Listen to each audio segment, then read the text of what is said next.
In most stories, finding gold is the end of the search. In this one, it was the beginning of a problem. Across the United States, there were moments when people did everything right. They followed the law. They respected claims. They recovered gold legally, or at least believed they had. And then they discovered something unexpected. They couldn't sell it. According to historical records, there were periods in American history when owning gold did not automatically grant the right to trade it, move it, or convert it into money. The metal itself was real. Its value was unquestioned, but the systems surrounding it refused to recognize private control. This created a quiet contradiction. Gold was supposed to be universal value, something that worked everywhere, something that needed no explanation. Yet suddenly, it required permission. Before we begin, if you enjoy calm, documentary-style stories about real treasure and history, consider liking the video and subscribing. It helps the channel more than you might think, and ensures these stories continue. What follows is not a story about hidden caches or lost mines. It is a story about gold that was found and became unusable the moment it surfaced. To understand why gold could not be sold, you have to look beyond the ground. According to later historical analysis, the issue was never the metal itself. It was the role gold played inside the American financial system. By the early 20th century, gold was no longer just a commodity. It was a foundation. Currency, reserves, and national stability were tied directly to how much gold the country controlled and who controlled it. During periods of economic stress, that balance became fragile. Private gold ownership created uncertainty. Gold held outside government oversight could be hoarded, moved, or removed from circulation. In times of crisis, that freedom was seen as a risk. Later historical records show that this concern led to restrictions that would have been unthinkable earlier. Laws were introduced. Executive orders were signed. Gold shifted from being personal property to being a regulated asset. For people who found gold during these periods, the timing could not have been worse. They had discovered value in a system that no longer trusted individual ownership of it. The ground still gave up gold, but the economy no longer welcomed it. And that mismatch between discovery and permission defined everything that followed. The moment gold stopped behaving like ordinary property, ownership became conditional. According to historical records, the turning point came when the federal government began to treat gold not as a personal asset, but as a tool of national policy. Its movement, storage, and sale were no longer private decisions. They were regulated actions. In 1933, during the height of economic instability, new measures redefined what gold ownership meant in practice. While not every form of gold was immediately affected, the message was clear. Private control of large amounts of gold was no longer acceptable. For those who had recently found gold, prospectors, small miners, independent operators, this shift was disorienting. They had followed the rules that existed at the time of discovery. Their claims were valid. Their recovery methods were legal. But the rules changed after the fact. Gold that had been valuable yesterday became restricted today. Later historical analysis shows that enforcement did not always arrive with confrontation. Often, it appeared quietly, through banks refusing transactions, buyers declining purchases, or officials requesting documentation that could not be provided. Ownership was no longer a matter of possession. It was a matter of authorization, and authorization was rare. For some, the transition from ownership to restriction happened without warning. According to contemporary accounts, individuals who attempted to sell gold through traditional channels were met with unexpected resistance.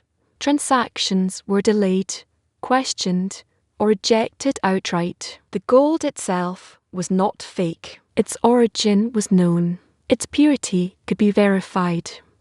But legality had shifted. In certain periods, selling gold privately became either restricted or outright prohibited. What had once been a straightforward exchange now carried legal risk. This created a strange inversion. Gold, the symbol of stability, became something to hide. Later historical analysis suggests that this shift altered behavior across entire communities. Some people stored gold quietly, waiting for laws to change. Others attempted to convert it through indirect means. A few surrendered it, accepting compensation that reflected policy rather than market value. The metal did not lose its worth. It lost its freedom. Gold became contraband not because it was dangerous, but because it was powerful. And power, once centralized, does not easily return to individuals. Not everyone accepted the restrictions quietly. According to historical records, some individuals attempted to sell gold despite the new limitations, not as an act of defiance, but out of necessity. For many, gold was not an investment. It was the result of labor. It represented months or years of work in remote conditions. Walking away was not an option. These attempts were really dramatic. There were no public challenges, no open resistance. Instead, people tested the edges of the system. They approached private buyers. They asked jewelers. They looked for intermediaries willing to take the risk. Most were refused. Later historical analysis indicates that the risk was not worth the reward. Penalties were severe, enforcement unpredictable, and the rules intentionally vague. Even those sympathetic to the sellers hesitated. The gold itself became evidence. Possession raised questions. Questions attracted attention. Attention brought consequences. For many, the realization was painful. They had found something valuable at exactly the wrong moment. The effort was real. The reward was theoretical. Some stopped trying to sell altogether. Others held onto their gold in silence, convinced that time would eventually restore its freedom. They were not speculators. They were waiting. When official channels closed, gold did not vanish. It adapted. According to contemporary accounts, gold began to move quietly, in forms that attracted less scrutiny. Small quantities were traded informally. Pieces were reshaped. The metal was broken down, altered, or repurposed to avoid detection. This was not an organized underground economy. It was fragmented and cautious. Most exchanges happened between people who already trusted each other. There were no open markets, no advertisements, no guarantees. Later historical analysis shows that this period created a shadow layer of value, gold that existed outside official recognition, but retained its meaning within small circles. Its price was uncertain. Its movement was slow. Its presence was quiet. Gold returned to something older than markets. It became personal. But this came at a cost. Without legitimacy, gold lost liquidity. It could not easily be converted, insured, or defended legally. Ownership carried risk instead of security. The metal was still valuable, but value no longer meant usefulness. For many who held onto gold, the restriction was never seen as permanent. It was a pause. According to historical records, people who kept gold during these periods often believed that the law would eventually reverse. Gold had always outlasted governments, policies, and crises. There was no reason to assume this moment would be different, so they waited. Gold was hidden in safes, buried, or stored in forms that drew no attention. It was not displayed, discussed, or moved. It became something carried forward quietly, without expectation of immediate reward. Later historical analysis suggests that this waiting reshaped how people related to gold. It was no longer a tool for action. It became a symbol of patience. Gold ownership turned inward. Instead of asking what gold could do, people asked what it might do later. The metal's value shifted from transactional to temporal. It was not meant to be spent only preserved. This created a new relationship with treasure. Gold was no longer proof of success. It was proof of restraint, and for many, that restraint lasted decades. When gold cannot be sold, it stops functioning as money. But it does not stop meaning something. According to contemporary accounts, gold during these restricted periods carried a different weight. It represented independence deferred, security postponed, control delayed. People did not speak openly about it, but they thought about it differently. Gold became a private reference point, a measure of value that existed outside official systems, even if it could not interact with them. It was reassurance without application. Later historical analysis indicates that this psychological role mattered more than the metal's market price.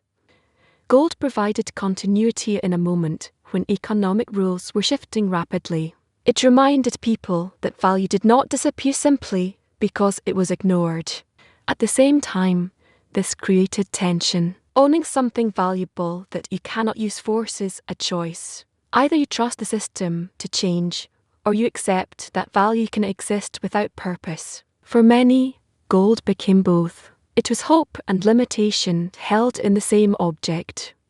When restrictions on gold ownership and trade began to ease, the change did not feel like a return. It felt like a technical correction. According to historical records, the lifting of gold restrictions in the United States unfolded gradually rather than dramatically. There was no national celebration, no acknowledgement of what had been lost in the intervening decades.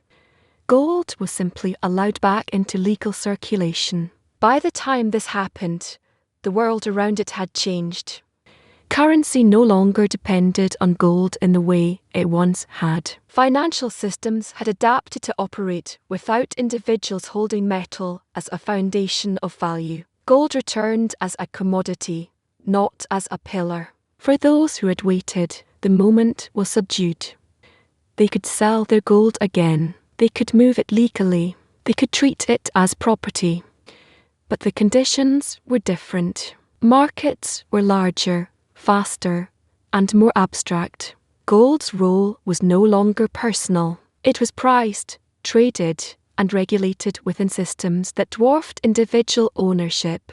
Later historical analysis suggests that this timing mattered. Gold returned to a society that had already learned to live without it. The habits formed during the restriction period did not simply disappear. Freedom was restored. Certainty was not. Although gold could be sold again, something fundamental did not come back. Trust did not reset. According to later historical analysis, the decades of restriction permanently altered how people viewed ownership.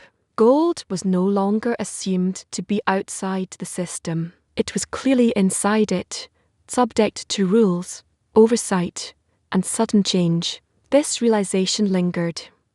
Gold was treated cautiously. It was diversified, hedged, and managed like any other asset. Few saw it as untouchable security. Few still believed it could serve as a final safeguard. The experience had taught a lesson.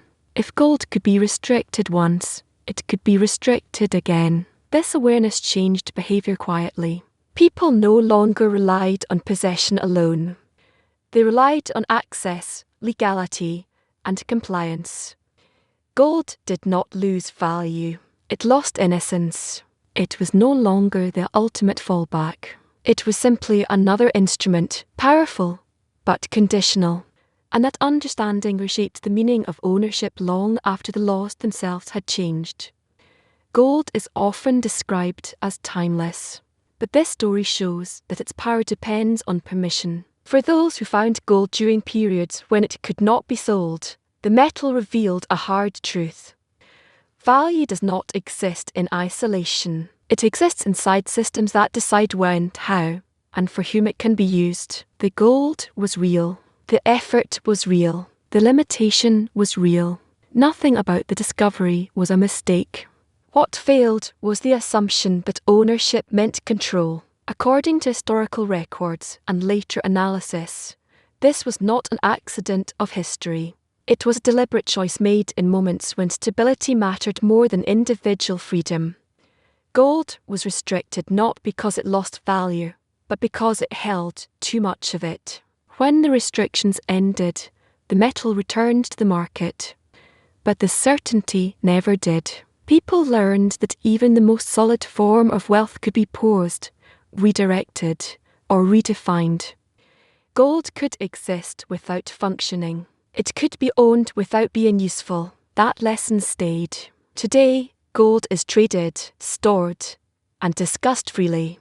But beneath that freedom is an awareness that did not exist before, the knowledge that value alone does not guarantee access.